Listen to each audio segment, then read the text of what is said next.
नमस्कार मित्रों, मैं डॉक्टर टी.के. शुक्ला जवाहर नवोदय विद्यालय में 11th क्लास में आप कैसे प्रवेश पाएं, इससे पूर्व मैंने आपको वीडियो के माध्यम से बतलाया था कि नवोदय विद्यालय में 11th क्लास में एडमिशन की क्या प्रक्रिया है। आज मैं कुछ बातें आपके साथ इसी संबंध में फिर शेयर करूंगा। जवाहर नवोदय विद्यालय जो देश के प्रतिष्ठित सह शिक्षा पर आधारित आवासीय विद्यालय हैं, उनमें इस समय 11th क्लास में एडमिशन की प्रक्रिया जारी है। जो एडमिशन का नोटिफिकेशन था, उसमें पहले 31 अगस्त अप्लाई करने की अंतिम तारीख थी। अब वो समय सीमा बढ़ा दी गई है। अब ऑनलाइन फॉर्म अप्लाई करने की तारीख है 7 सितंबर। ध्यान रखेंगे, अंतिम समय सीमा 7 सितंबर 2020 तक बढ़ा दी गई है। इसलिए ऐसे अभ्यर्थी जो किन्हीं कारणोंवश नवोदय विद्यालय में एडमिशन लेने के इच्छुक थे लेकिन वो अपना फॉर्म सबमिट नहीं कर पाए हैं, तो वो सबमिट कर सकते हैं। मैं आपको बता देना चाहता हूं कि जवाहर नवोदय विद्यालय में 11th क्लास में वैकेंट सीट के लिए लेटरल एडमिशन होता है और ये एडमिशन कक्षा 10 पास विद्यार्थी ले सकते हैं। वो किसी भी बोर्ड से, सरकारी या मान्यता प्राप्त विद्यालय से, यदि वो कक्षा 10 पास हैं तो वो अप्लाई कर सकते हैं। अप्लाई करने के लिए आपको ऑनलाइन जाना होगा। ऑनलाइन अप्लाई करने के 3 चरण हैं। पहले चरण में आपको अपना रजिस्ट्रेशन करना होगा। दूसरे चरण में आपको अपने से संबंधित, कैंडिडेट से संबंधित समस्त इन्फॉर्मेशन फिलअप करनी पड़ेगी। और तीसरा चरण होगा जिसमें आपको 10th क्लास की मार्कशीट को स्कैन करके अपलोड करना पड़ेगा। ये 3 प्रक्रिया जब आप पूरी करेंगे तो फॉर्म अंत में सबमिट करने के लिए आएगा। आप फॉर्म को सक्सेसफुली सबमिट कर सकते हैं। आ जाएगा कि फॉर्म सबमिटेड सक्सेसफुली, उसे आप देख लें। इसका मतलब कि आपका आवेदन स्वीकार कर लिया गया है। अब आवेदन की प्रक्रिया को और आसान बना देते हैं। कैसे? रजिस्ट्रेशन करने से पहले अभ्यर्थी अपना जो रिसेंट फोटोग्राफ है उसको स्कैन करके रख लें, अपना हस्ताक्षर स्कैन करके रख लें, कक्षा 10 की मार्कशीट को स्कैन करके रख लें और पेरेंट के हस्ताक्षर स्कैन किए हुए पहले से रहने चाहिए।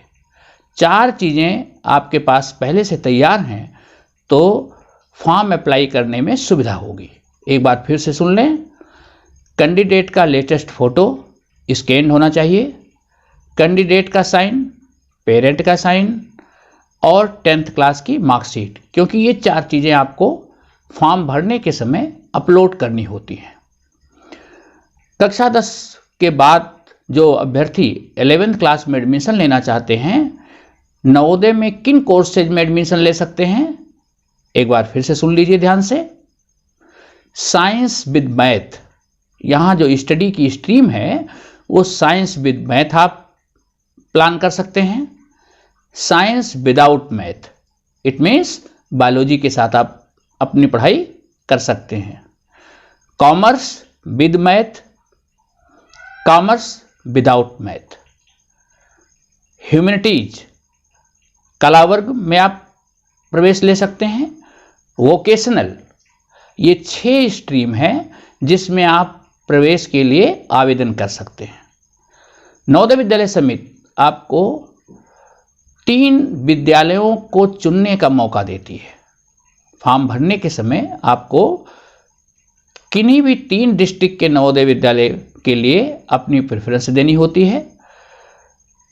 उन विद्यालयों में प्रवेश के लिए आपकी मेरिट बनाई जाएगी।